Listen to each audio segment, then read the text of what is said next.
Welcome to day 14 of our new series, 100 Daily Routine English Sentences. I am so proud of your commitment to practicing every day. Your progress is amazing. Today, we are going to learn one of the most important and useful skills in any language: how to ask for help. Picture this. You're in a grocery store and you can't find the pasta.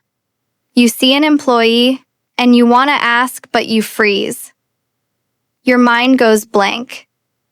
You're afraid of making a mistake or bothering them. This is a very common fear for English learners. But asking for help is not a sign of weakness. It's a sign of strength and intelligence. Today, you will learn the simple, polite, and confident phrases you need to ask for help in any situation. And make sure you stay with me until the very end, because I'll reveal the simple secret that will make asking for help feel easy and natural. Ready? Let's learn to ask for help. Part 1. Getting someone's attention politely. Before you can ask for help, you need to get the other person's attention in a polite way. These phrases are the perfect way to start a conversation. First, we will learn and understand each phrase one by one. Please repeat after me in the pause, and then I will explain the meaning and purpose of each sentence. Excuse me. This is the most common and universally polite way to begin. You can use excuse me to get the attention of a stranger, a store employee, or a colleague. It's the magic phrase to start any request. Sorry to bother you. This is a very polite phrase to use, especially when you can see that the other person is busy. It shows that you respect their time and that you are sorry for interrupting them. It's a very considerate way to start. Do you have a minute? This is a friendly and casual way to ask if someone has a short amount of time to talk to you.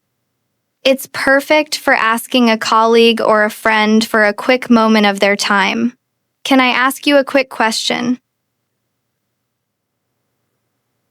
This is another friendly and direct way to start. The word quick is important here. It tells the other person that you will not take a lot of their time, which makes them more willing to help. I was wondering if you could help me. This is a very soft and indirect way to ask for help. The phrase, I was wondering if, is extremely polite and is perfect for situations where you are a little nervous or you don't want to sound too demanding. Pardon me. Pardon me is a slightly more formal alternative to excuse me. It's very polite and can be used in any situation. I need a little help, please. This is very clear and direct, but still polite because of the word please. Using a little help also makes your request sound small and easy to fulfill. Shadowing practice. Getting someone's attention politely. Perfect! You just learned 7 new phrases to get someone's attention. Now, let's practice them in our intensive shadowing block. I will say each phrase twice. Repeat after me in each pause. Excuse me. Excuse me. Sorry to bother you. Sorry to bother you. Do you have a minute? Do you have a minute? Can I ask you a quick question? Can I ask you a quick question? I was wondering if you could help me. I was wondering if you could help me. Pardon me. Pardon me. I need a little help, please. I need a little help, please. Part 2. Asking for help in a store. Now, let's focus on a very common scenario. Asking for help while you are shopping. Let's learn the phrases one by one. Where can I find the pasta? This is a simple, direct question to find a specific item in a grocery store or supermarket. You can replace the pasta with any item you are looking for. Do you have this in a different size? An essential question when you are shopping for clothes. If a shirt is too small, you can ask, "Do you have this in a medium? Can you check if you have more in the back?" In the back refers to the stockroom of a store, the place where they keep extra inventory. This is a great question to ask if the size or item you want is not on the shelf. How much does this cost? The most direct and common way to ask for the price of an item if there is no price tag. Could you help me reach that?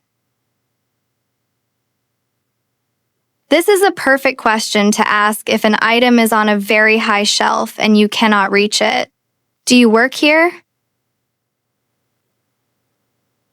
This is a very useful question to ask someone before you ask for help, to make sure that they are an employee and not another customer. I'm looking for a gift for my friend. The phrasal verb looking for means you are trying to find something. This is a great way to start a conversation with a salesperson and get their recommendations. Could you tell me what this is made of? This is a great question to ask about the material of a product, especially clothing. For example, is it made of cotton or wool? Shadowing practice. Asking for help in a store. Excellent! Now, let's practice these phrases for shopping. Repeat each sentence once after me. Where can I find the pasta? Do you have this in a different size? Can you check if you have more in the back? How much does this cost? Could you help me reach that? Do you work here? I'm looking for a gift for my friend. Could you tell me what this is made of? Part 3. Asking for help with directions. This section is for when you're feeling lost, or you need to find a specific place. I'm a little lost. Can you help me? This is a very honest and clear way to begin. Admitting you are a little lost makes people very willing to help you. How do I get to the train station? A direct question asking for the route or the method of travel to a specific place. Can you show me where I am on this map? This is a very useful question if you have a physical map or a map on your phone but you are disoriented. Is it far from here? A crucial question to understand the distance. It helps you decide if you can walk or if you need to take transportation. Am I going in the right direction for the museum? This is a perfect question to ask someone if you have already started walking and you just want to confirm that you are going the right way. What's the best way to get to the city center? This is a fantastic question because you are not just asking for a way. You are asking for the best way, the fastest, the easiest, or the cheapest route. Which bus should I take to get to the university? A very specific and smart question about public transportation. Thank you so much. You've been a great help. Always remember to thank the person who has helped you. You've been a great help is a wonderful and sincere compliment. Shadowing practice. Asking for help with directions. Fantastic. Now, let's practice these final phrases for getting directions. Repeat each sentence once after me. I'm a little lost. Can you help me?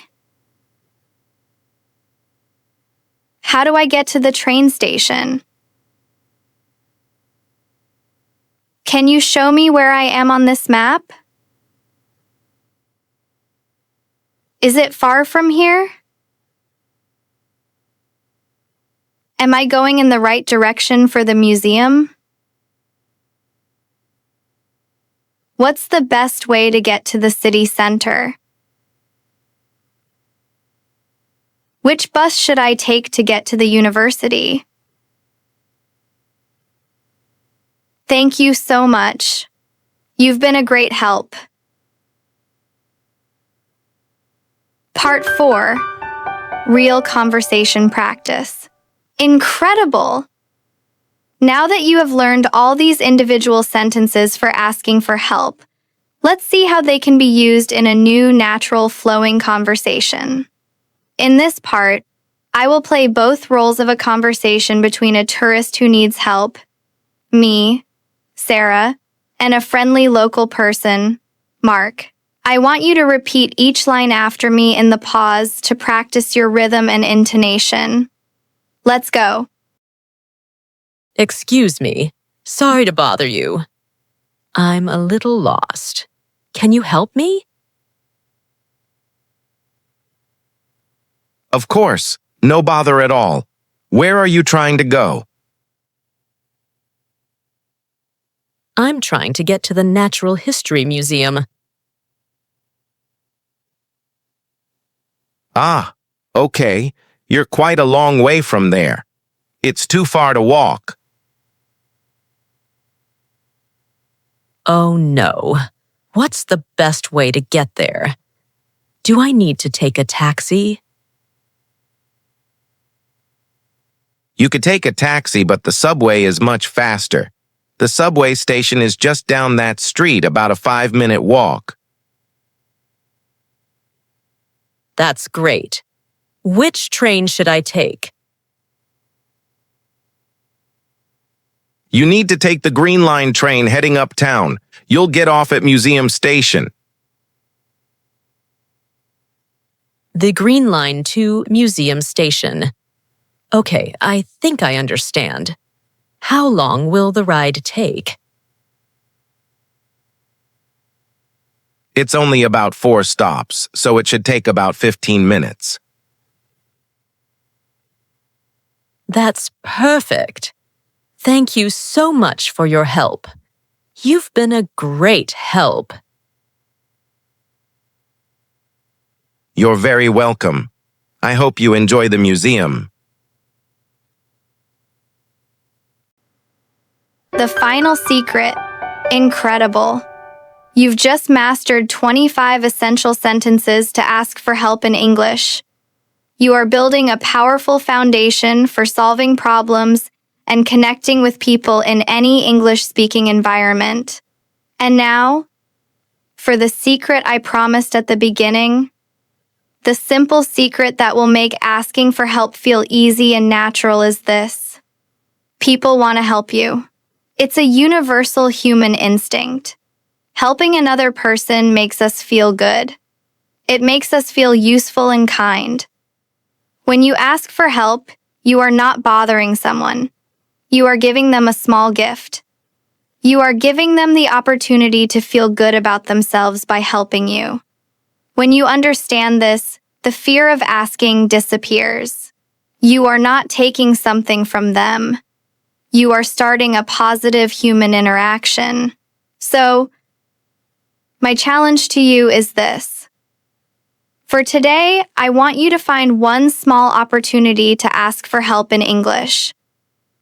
It could be in a store, in a cafe, or even online. Use one of the polite phrases we learned today and see what happens. I promise. The world is a much friendlier place than you think. Join me tomorrow for day 15, where we will dive deep into the world of grocery shopping in English. Please like, share, and subscribe to the Wisdom English podcast channel to watch our next videos.